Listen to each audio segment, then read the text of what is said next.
Hey, how's it going, pop-up campers? Welcome back to It's Poppin', where we talk about everything pop-up camper related. So in this video, we're gonna talk about 20 ways that you can easily ruin your pop-up camper.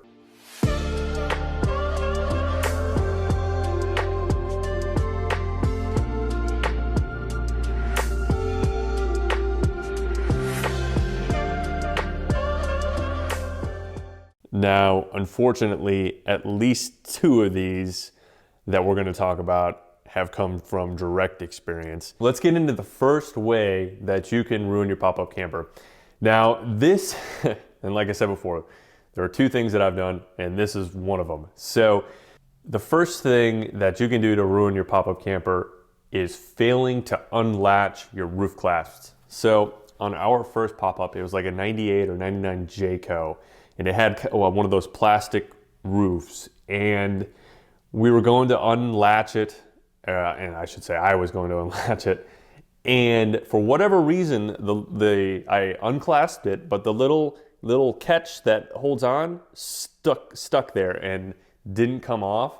So I assumed it was unlatched, went around, at all four corners, unlatched them, and then started cranking up the roof. And lo and behold, because it was still connected, it kept pulling, and the roof was going up, and it cracked from where the latch hooks onto up the side of the roof. So learn from our mistake. Always double check to make sure your roof clasps are completely unlatched. Even if you think you hit them, we always double check, sometimes even triple check, so that we don't ruin our roof. All right, so with that one out of the way, still brings back kind of bad memories. The second one is do not over crank your roof. A lot of pop-up campers will have some sort of cable on the side of the roof that indicates, hey, this is as far as you go when it's taut. Actually, on the StarCraft here that we bought, I think last summer, that was broken on that, so we had to repair it. And also on the Palomino it was broken, and which you guys saw me repair in one of the videos. It's definitely important to make sure you have some sort of, mechanism to know when to stop cranking your roof and when it's all the way up. So that's number two. All right, so number three is all about the stabilizer jacks. You definitely do not want to utilize those as a leveling mechanism. They should only be used to prevent your pop-up camper from kind of rocking as you're walking back and forth or whatnot. They're definitely not meant for leveling the entire camper. That's what like a ball leveler would be for, or your front tongue jack. And finally, and this would be a quick way to really screw up your stabilizing jacks, is if you fail to raise them up after you're done camping and pull off, go to depart, and break those off on something. So the next way that you can totally ruin your camper is by failing to support your bunk ends. Now, at least on our StarCraft, it has two levels of support, if you will, per bunk end. So you'll put up one support, slide out the bed, and then put up a second support. Now, I know that's not the case on all pop-up campers, but definitely make sure you support it in whatever manner is required before you put any weight on it or before any kids jump on it, because without any support, those bed rails are just gonna bend right down and totally ruin your slide out. Now, if you're out camping and that happens, good luck bending that back to be able to get your bed back in and your roof pop back down to get home to hopefully repair it. The fifth way you can ruin your camper, and these next three are all gonna be while you're camping. So we've already covered what you can do to screw up your pop-up camper while you're setting it up, but these are gonna be while you're camping. So the first one is leaving your awning up while you're away, or leaving your awning up when it's high wind. So if you're away and your awning's set up and some windstorm rolls through, you can easily bend those aluminum support poles that essentially support your awning, hold them up. For example, in the Palomino we did the renovation series on, you saw that one of those aluminum poles was completely snapped in half, and we had to source a new aluminum pole and kind of fabricate our own, because you can't buy them directly from Dometic, for example. If you didn't want to kind of get crafty and make your own, then you're stuck with buying a completely new awning, which, as I'm sure you know, can get very expensive. So the next failure you could have while you're camping is failing to use a water pressure reducer valve if you're hooking up to, water. Most pop-ups, at least ours, recommends that you do not run water pressure higher than 60 psi through your water system. And effectively, what a water pressure reducer valve is, then it drops that water pressure to a safe level. I think generally somewhere around 40 or 50 psi, somewhere in that range. For example, at our house, we have pretty high pressure. So if we're hooking up the water at our house to test some systems or whatnot, we definitely make sure we use that water pressure reducer valve so we don't damage our plumbing. And kind of going along with the water system, the next thing you can do to ruin your pop-up camper would be to run your water pump while or without water in your water system.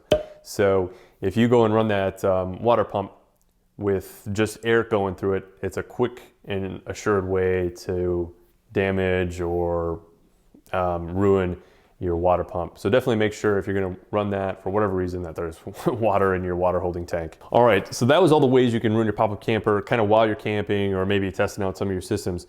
These next 3 are gonna be during takedown. So first would be, and unfortunately this happened to me when we were renovating the Palomino, and it wasn't horrible because what I did is I attempted to lower the roof while the safety brackets that are in the Goshen List system were still installed. So I went to go crank down the roof and it dropped, an inch or so, and then it didn't go any further. I'm like, what's going on? And then I realized I left the safety brackets in. So essentially this next failure is failing to remove any obstructions that might be in the way while you're lowering your pop-up camper roof. Thankfully, out of all the things that could have been in the way, the safety bars are not the worst thing, and it just prevented it from dropping any further. But let's say you leave your stove up or your sink up, especially your sink. If you lower your roof right onto your faucet or something, it could definitely damage that. It could break it off, and then you're in for a repair there. That would be the 8th way you can ruin your pop-up camper. Now the next one is pretty common, unfortunately, and that is not ensuring that your canvas or vinyl material is clear of, for example, your bed slides or maybe your slide out, the pinch points on the slide out. So I'm quite confident the number one way that your canvas material gets ripped, or your screen or your vinyl window material gets ripped or torn, is when it gets caught either in bed rails or, like, for example, on our camper we have a slide out. And if it gets in there and for whatever reason you go to pull it out after it's been ripped or pinched in there, it can totally rip. And like I said, I'm confident that's probably the number one cause of tears and rips and holes in your vinyl or canvas material. And finally, as far as takedown is concerned, if it's been raining out or you've been camping in some wet weather and your canvas and or vinyl is still wet, still kind of saturated with some moisture, it's super important that when you get home or when you get to your storage location, that you somehow pop up your camper back up, pull that vinyl or canvas back out, and allow it to dry. If you don't allow it to dry, you're totally introducing the chance that you're going to get that mold or mildew and just like the nasty looking black, brown, whatever spots on your canvas when you go to go camping again, if you don't let your canvas or vinyl dry out. All right, so the next 2 are going to be ways you can ruin your pop-up camper while you're traveling. So the first one is failing to properly attach your pop-up camper to your hitch. Now, we have a whole video on how to properly attach or correctly attach your pop-up camper to your tow vehicle, so definitely check that out if you haven't already. But let's say you somehow don't 100% attach the receiver to your hitch, and you're pulling out and ready to go camping and it falls off. Hopefully your safety chains are there to catch it, but I could see other damage occurring if it disconnects from your tow vehicle hitch. So that is number 11 on our list of how to ruin your pop-up camper. And the second way to damage your pop-up camper as it relates to travel would be overloading your pop-up camper. At least our Starcraft here has a maximum, gross vehicle weight rating of 3,250 pounds. A lot of them are 3,500, some of them are a little lower, 3,000. Just depends on your pop-up camper, but make sure you're not overloading your pop-up camper with probably all the non-essential items that you probably don't need to bring pop-up camping. So not only can overloading your pop-up camper cause damage to the camper itself, maybe it'll cause a wheel failure or an axle failure, something along those lines, but it can also introduce increased stress on your tow vehicle. If you exceed your hitch weight capacity of your vehicle, you can put excessive wear and tear on like your springs or shocks. You could introduce, some unsafe towing conditions for your vehicle if it's, not properly weighted. That's a way that you can not only damage your pop-up camper, but you can also damage your tow vehicle and introduce some unsafe situations for you and your family. All right, so the next two ways to ruin your pop-up camper, number 13 and 14, are gonna be things that might occur at home or possibly in storage. So the first one, and I hit on this pretty heavily on how to safely run your pop-up camper air conditioner at home, and that is if you try and run your pop-up camper air conditioner on a 15 amp outlet at home. So for example, on the Starcraft, we have a 13,500 BTU air conditioner, and when that's on max cool, high fan, that pulls over 15 amps just on its own. So if you're pulling over 15 amps and you're connected to only a 15 amp outlet, that's problems for possibly your air conditioner, your converter box, your electrical lines running, possibly for your house. So it's just not good. Don't do it. Play it on the safe side and just don't run your air conditioner if you're hooked up to a 15 amp outlet. Now, the next way to ruin your camper is essentially failing to properly store your pop-up camper. And by that, I mean not getting it cleaned out and sealed off from mice. Now, I'm sure a lot of you have seen the damage mice can do to campers. So if they get in, they might chew on the canvas and vinyl, they might chew on cushions or curtains or valances. A lot of those soft materials in your camper, they love to chew on, make nests out of, things of that nature. And then not only that, you have all the feces and urine that go along with them living in your camper. So failing to properly clean out your camper so there's nothing attracting those mice, and then also making sure there's no entrance points for those mice as well. So sealing up any holes, things of that nature to make sure they can't get in is pretty important, so that when come springtime or whenever you're first going out camping, you don't open up a camper that's all mouse damaged. All right, so the next 6 ways to totally ruin your pop-up camper all have to do with maintenance. So essentially these are maintenance failures. So the first way in terms of not maintaining your pop-up camper to ruin it would be tire failures, if you will. So kind of 2 things that I can think of when it comes to tires. The first is not properly inflating your tires. So if you underinflate your tire, it's not going to have the same performance as when you inflate it to what the actual tire manufacturer recommends you inflate it to. You might have issues with overheating. You might not get the same weight bearing capabilities with underinflated tires. So definitely an important thing to do. And the second part to tires is that they have a speed rating. So you should not drive any faster than whatever the maximum speed rating those tires are rated for. So excessive speed can of course cause excessive heat, and that can result in tire failure. If you have a tire failure while you're going 80 down the road, that can be almost catastrophic for the camper. It can blow up wheel wells, things of that nature. So definitely when it comes to tires, be mindful of what PSI they're supposed to be inflated to and what speed rating they're rated to. So the next way to totally ruin your pop-up camper doesn't happen all at once. And this is kind of near and dear, and I've harped on this in other videos, but you absolutely need to keep up on the caulking of your seams and edges on your camper. So whether that's on the roof or the side boxes or front storage boxes, things of that nature, if you allow that caulk, and it's generally a silicone caulk, if you allow it to get dry and brittle and crack, that's just going to allow water into your roof, into your side panels, and then eventually probably down into your floor. And that's just going to cause water damage. It's going to cause soft spots. You're going to have leaks. And then eventually that's going to affect the structural integrity of your pop-up camper. Just last week, we went to go look at a 2015 Rockwood high wall. And so it was only 5 years old, and it looked in great condition as we were, looking through it. Everything worked great.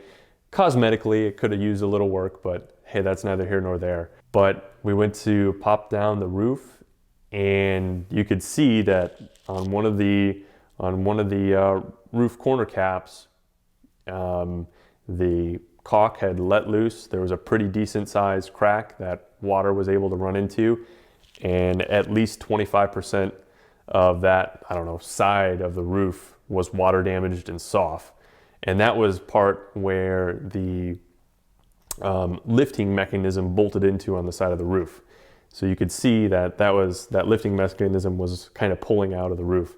So it completely compromised the integrity of the roof. And in my opinion, that pop-up camper needed a completely new roof job. So of course we didn't buy it. All right, so number 17 is essentially failing to maintain your air conditioner. Now there's two things that can happen. First and foremost is if the air conditioner drains that allow the condensation and the water to drain out from your air conditioner, if those get clogged up, that moisture, that water has nowhere else to go but essentially back into your pop-up by means of your roof essentially. So what I've seen in the past is that the area surrounding the air conditioner that gets cut out will just wick that water back up, and then that can compromise the structural integrity around your air conditioner, which of course is heavy, and if it gets really bad, who knows what might happen to your roof. Second, going along with the air conditioner as well, if you fail to, maintain the tightness of the air conditioner to your roof. So there's a gasket or a seal that goes in between the air conditioner and the roof. And if that's not compressed to the proper amount, water could definitely get back into your camper if it's raining out or whatnot, just by the very fact that the air conditioner isn't compressing it down. So make sure that the air conditioner, there's usually 4 bolts, are tightened and where they're supposed to be. All right, so the next way to totally ruin your pop-up camper is failing to winterize your water system. Now, we just did a video on how to properly winterize your pop-up camper water system. So essentially the basics of that are making sure that you have some sort of antifreeze in your water pump, and then either making sure that all of your water lines and the rest of your plumbing system is blown out with air so that there's no water in the lines, or running more antifreeze through them so that, of course, it forces any water out. Now, what happens if you don't do that and your water system is subjected to below freezing? Of course, you can run the risk of freezing your water lines, them cracking, them breaking, bursting, whatever, and then you have to fix whatever broke. So definitely winterize your pop-up camper if it's going to be subjected to below freezing conditions. All right, so the second to last way that you can ruin your pop-up camper is failing to tighten your lug nuts. Here's what we do. Just every time we go out camping, we make sure we tighten the lug nuts back down to its proper specifications. And that way, we're pretty assured that our whole wheel and rim aren't going to fall off.